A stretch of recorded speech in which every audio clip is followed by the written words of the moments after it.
Just remember, every time I say alligator, I mean crocodile. Day 6, Namibia. Well, we started off another spectacular morning. So calm, no wind.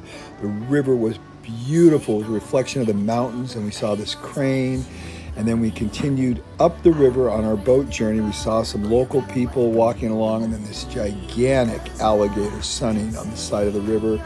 And then a water monitor. Now the water monitor eats the eggs of the alligator if he doesn't get eaten. And then we saw this beautiful bird just perched up there with this gorgeous green neck. It was just like breathtaking. And then along the riverbanks, the local people planted farms and corn.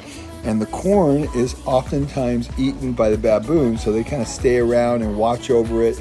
But then if the baboons come when they're gone, they'll eat all the corn. There's a little lookout from another lodge that was really, really cool. And then another small alligator on the side of the water, and he jumped in the water, so we got to see what that was like.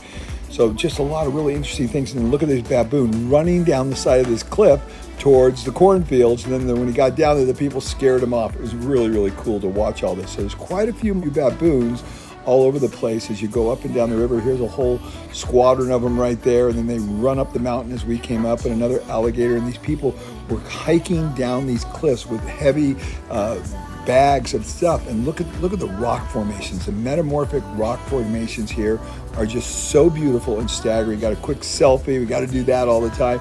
And then we landed in Angola. Is this incredible? And I hiked up into one of the ravines and looked at all the rock formations, got a little tripod temporary, and did some test photographs for our selfie in Angola. And we had such a great time. I went out to the point and then looked back at our team as they were setting up the little coffee table and everything, grabbed a fishing pole, went out to the edge and started fishing for about a half hour. Never caught a single thing. Got some great coffee, did a toast to Angola and Moses, our incredible guide, who's just done a great job showing us all these wonderful things. And then before long, over the cliff comes these 3 women and their children carrying these huge bags, and they show us how to fish. Now, we've been fishing for a half hour, 45 minutes. We haven't caught a thing with the best gear.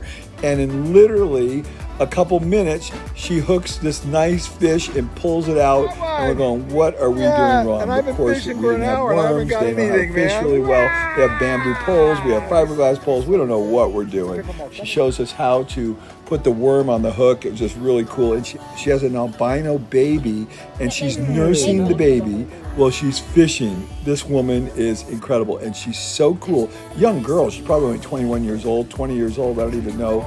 And then we did a time lapse going back down the river into this beautiful canyon and gorge. We came across this huge alligator. I mean, monster alligator.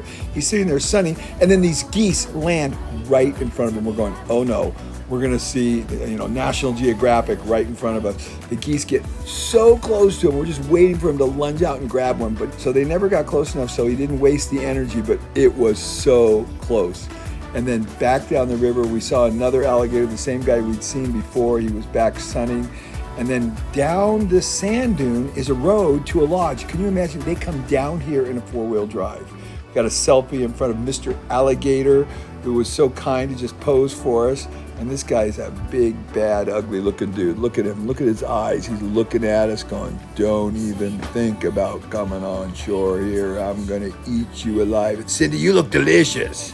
And there you go. And we were back to the lodge.